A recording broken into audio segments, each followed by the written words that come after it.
Good morning, Sarvadhan Namaskar dear. Once again, I'm here in front of you with a new lesson, with a new chapter. Okay. In today's session, in today's class, I'm going to teach you how to solve a comprehension. आइए जानते हैं comprehension होता क्या actually.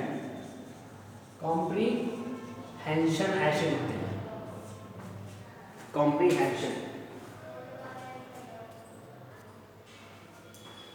ये comprehension है। Actually में comprehension एक comprehend नामक वर्ड से बना है। कॉम्प्रीहेंड जिसका मतलब होता है समझ। ठीक है, यह है कॉम्प्रीहेंशन। कॉम्प्रीहेंशन होता क्या है? कॉम्प्रीहेंशन एक ग्रामर का पार्ट है जिसमें कभी एग्जामिनेशन में पूछ दिया जाता है और एग्जामिनेशन में सबसे पहला अगर क्वेश्चन कुछ होता है तो वो होता है कॉम्प्रीहेंशन। और कॉम्प्रीहेंशन से एग्जामिनर एक्चुअली में एक स्टूडेंट को टेस्ट करता है कि स्टूडेंट की विजडम क्या है, वो कैसा सोच रखता है। इसीलिए कॉम्प्रीहेंशन सबसे पहले क्वेश्चन में किया जाता है और उस कॉम्प्रीहेंशन के हिसाब से एग्जामिनर बच्चों की एग्जाम कर लेते हैं, जांच लेते हैं कि परख लेते हैं कि वो किस तरह का स्टूडेंट है। आइए जानते हैं कि कॉम्प्रीहेंशन को कैसे डील करते हैं। उसके कुछ स्टेप्स होते हैं।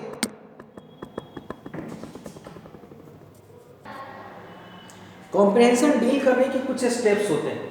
वो स्टेप्स को जानते हैं कि सबसे पहले कॉम्प्रीहेंशन में क्या करते हैं।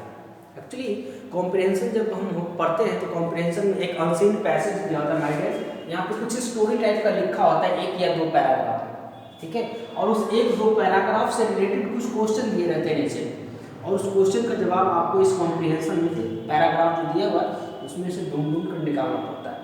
तो तरीका क्या है इसका? नॉर्मली एक स्टूडेंट क्या करता है, पहले कॉम्प्रीहेंशन को पढ़ता है, रीडिंग करता है। ठीक है, फिर क्वेश्चन को रीड करता है, फिर कॉम्प्रीहेंशन को रीड करता है और फिर क्वेश्चन से रिलेटेड जो वर्ड उसमें आता है उसके अनुसार वो आंसर देता है। लेकिन ये जो तरीका है ये थोड़ा सा ओल्ड है, थोड़ा सा पुराना तरीका है और इसमें ज़्यादा टाइम स्पेंड होता है।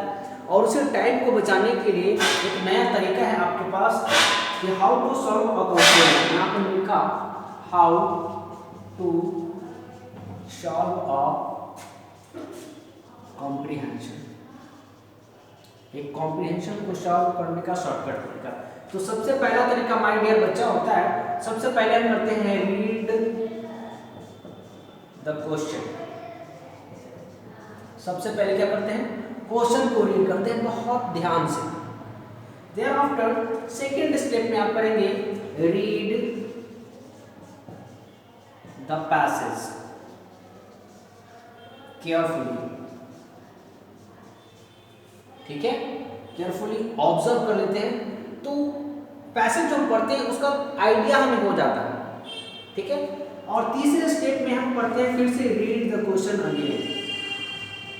रीड द क्वेश्चन अगेन, दोबारा को क्वेश्चन हम पढ़ लेते हैं और दोबारा क्वेश्चन पढ़ने के बाद फिर से हम जाते हैं कॉम्प्रीहेंशन पे और कॉम्प्रीहेंशन में अंडरलाइन करते हैं। क्या करते हैं?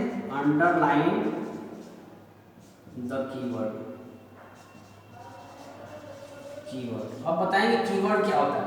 कीवर्ड बोले तो उस क्वेश्चन का ऐसा पार्ट जिसको हम अंडरलाइन कर लेते हैं और उसी वर्ड को ढूंढते हैं हम पैसेज के अंदर और जब मिल जाता है तो उसके अनुसार हम उस क्वेश्चन का आंसर दे पाते हैं। इसलिए हमने लिखा अंडरलाइन द कीवर्ड। ठीक है, और लास्ट में ऑप्शन में लिखते हैं then now answer the question.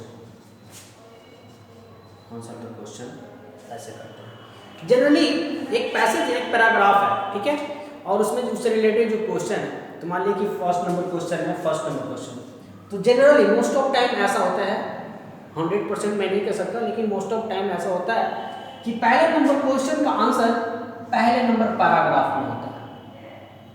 दूसरे नंबर क्वेश्चन जो होता है उसका भी आंसर पहला या दूसरा पैराग्राफ में होता है।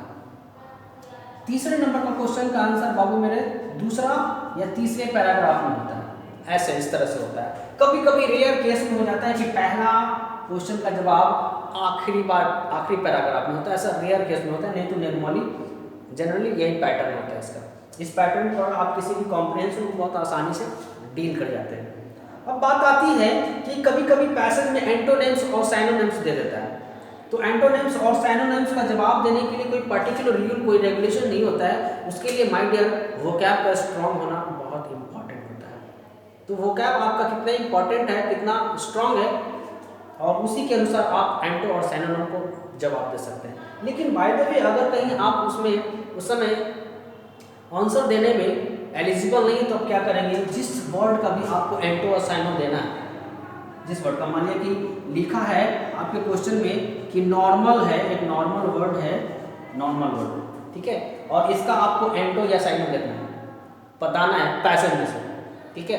तो पहले इस वर्ड को ऑब्जर्व कर लीजिए और इस वर्ड को सबसे पहले ढूंढिए पैराग्राफ में, और पैराग्राफ में ये वर्ड आपको जहां मिल गया उसकी एक लाइन ऊपर या एक लाइन नीचे, मतलब आपके पास 3 लाइन होंगे, एक ये लाइन वाला जहां नॉर्मल है, और इसके ऊपर वाला लाइन और इसके नीचे वाला लाइन, 3 लाइन में से कोई ऐसा वर्ड जिसका मीनिंग आपको नहीं मालूम है, वही आपका एंटो या साइनो होगा।